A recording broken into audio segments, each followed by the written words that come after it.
Halo, selamat pagi. Perkenalkan, nama lengkap saya Elvira Ricardestrini, NPM 3380061. Di sini saya akan mempresentasikan jurnal saya mengenai keragaman genetik populasi sengon atau Paraserientes falcateria L. Nielsen pada hutan rakyat di Jawa berdasarkan penanda RAPD. Langsung saja. Pada slide pertama ini kita akan ketahui pengertian dari P. falcateria L. Nielsen. Nah, jadi P. falcateria L. Nielsen ini dikenal dengan nama lokal sengon, banyak ditanam pada hutan rakyat di Jawa karena tergolong pohon yang cepat tumbuh, multiguna, baik itu daun, batang, dan perakarannya. Akan tetapi, sengon ditanam secara monokultur sehingga tanaman ini mempunyai masalah, yaitu mudah terserang hama dan penyakit. Nah, masuk kepada tujuan penelitian. Tujuan penelitian ini adalah untuk mengetahui keragaman genetik di dalam dan antar populasi tanaman sengon pada beberapa hutan rakyat di Jawa. Manfaat penelitian. Manfaat yang diharapkan dari penelitian ini adalah memberikan informasi dasar sebagai landasan ilmiah tentang pola keragaman genetik baik di dalam maupun antar populasi untuk kegiatan konservasi sumber daya genetik dan pemuliaan tanaman sengon. Bahan dan metode, waktu dan tempat penelitian. Tempat penelitian analisis DNA dilakukan di Common Laboratories Biotrop dan Laboratorium Silvicultur Fakultas Kehutanan Institut Pertanian Bogor. Penelitian ini dilaksanakan pada bulan Februari 2011 sampai Januari 2012. Prosedur kerja. Yang pertama itu ekstraksi DNA. Dalam penelitian ini, ekstraksi DNA sengon dilakukan dengan dua metode, yaitu metode CTAB dan kit Genelut Sigma. Metode CTAB menggunakan larutan buffer CTAB atau TRIS HCl 1 ml, NaCl 5 ml, EDTA 0,5 ml, dan CTAB 10%. Dipilih karena lebih murah dan mudah dilakukan. Ini menurut Rogers and Bendix pada tahun 1994. Adapun langkah awal yang dilakukan dari dua metode ini hampir sama, yaitu sampel daun sengon ditimbang 0,25 sampai 0,5 gram digerus dengan bantuan nitrogen cair. Hasil gerusan dimasukkan ke dalam mikrotub 2 ml yang telah diisi 1 ml buffer ekstrak CTAB dan 1% mercaptoetanol. Larutan ekstrak DNA dipurifikasi. Proses purifikasi dilakukan sebanyak 2 kali. Hal ini bertujuan untuk memperoleh DNA yang memiliki tingkat kemurnian tinggi. Kemudian, dihomogenkan perlahan sampai terbentuk benang-benang putih. Setelah itu, pelet DNA dilarutkan dengan buffer T. Prosedur kit Genelut Sigma dilakukan sesuai dengan prosedur yang diberikan oleh produk. Lanjutan, yang berikutlah jenis data. Nah, data yang digunakan dalam penelitian ini adalah data primer berupa hasil scoring pola pita dari 9 populasi di Jawa. Yang berikut adalah seleksi primer. Nah, primer adalah rantai pendek DNA yang dihasilkan secara buatan yang biasanya terdiri antara 10-25 nukleotida. Masuk pada bagian hasil dan pembahasan. Nah, hasil dari uji kualitas DNA menentukan langkah selanjutnya untuk tahapan PCR.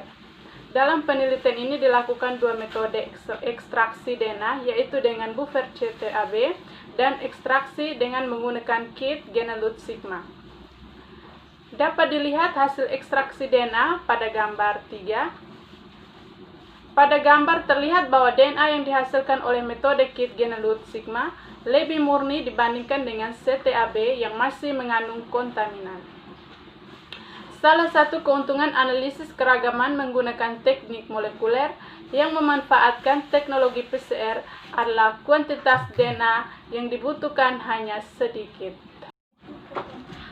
Selain itu, untuk RAPD, tingkat kemurnian DNA yang dibutuhkan tidak perlu terlalu tinggi, Dengan kata lain, teknik ini toleran terhadap tingkat kemurnian. Akan tetapi dibutuhkan senyawa-senyawa kontaminan yang dapat mengganggu reaksi PCR seperti polisakarida dan metabolit sekunder. Dari hasil amplifikasi PCR 5' berkisar antara 1-10 pita. Analisis DNA sengon dengan penanda RAPD dilakukan melalui scoring dari semua individu yang berasal dari 9 populasi dengan jumlah 225 individu. Yang berikut adalah variasi genetik dalam populasi. Menurut Finkelday pada tahun 2005, parameter yang digunakan untuk menandakan keragaman genetik dalam populasi yaitu presentasi lokus, polimorfik atau PLP, jumlah alel yang diamati atau NA, jumlah alel efektif atau NE, dan variasi genetik atau HE. Analisis hasil menunjukkan rata-rata jumlah alel yang diamati pada populasi sengon di Pulau Jawa adalah 2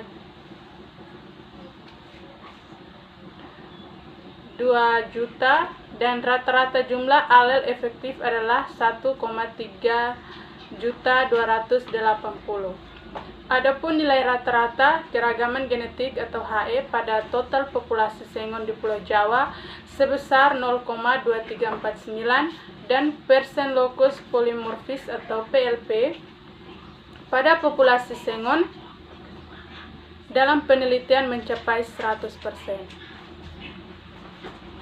Dari hasil analisis DNA dalam penelitian ini, dapat dikatakan bahwa keragaman genetik populasi sengon di Jawa tergolong tinggi. Hasil ini hampir mendekati dari hasil penelitian keragaman genetik sengon yang dilakukan dengan penanda RAPD oleh Agustina pada tahun 2009 sebesar 0,2813 dan Widestuti pada tahun 2007 sebesar 0,1852. Hasil ini tidak berbeda jauh dengan penelitian keragaman genetik dengan penanda isoenzim oleh Gunawan pada tahun 2005 sebesar 0,235. Hasil penelitian Basyuni pada tahun 1998 sebesar 0,226 dan Wulan pada tahun 2003 sebesar 0,172. Jadi kesimpulan dari jurnal ini adalah dari penelitian ini dapat disimpulkan bahwa nilai keragaman genetik atau HE sengon di Jawa tergolong tinggi dengan nilai rata-rata HE sama dengan 0,2349. Nilai HE terendah terdapat pada populasi sengon yang berasal dari Wonosobo, itu HE-nya 0,1328 dan nilai HE tertinggi terdapat pada populasi Kediri, yaitu HE-nya 0,2946. Berdasarkan jarak genetik terlihat bahwa populasi sengon Tasikmalaya dan populasi sengon Lumajang memiliki jarak genetik terdekat yaitu 0,0123, sedangkan jarak genetik terjauh yaitu antara Garut dan Kediri yaitu 0,0814. Adapun pola penyebaran sengon di Jawa terjadi secara acak karena populasi yang terdapat pada satu daerah yang sama yaitu Jawa Barat ternyata memiliki jarak yang dekat dengan provinsi lain. Sebagian besar variasi genetik tersimpan di dalam populasi yaitu sebesar 82%, sedangkan perbedaan antara populasi hanya sebesar 18%.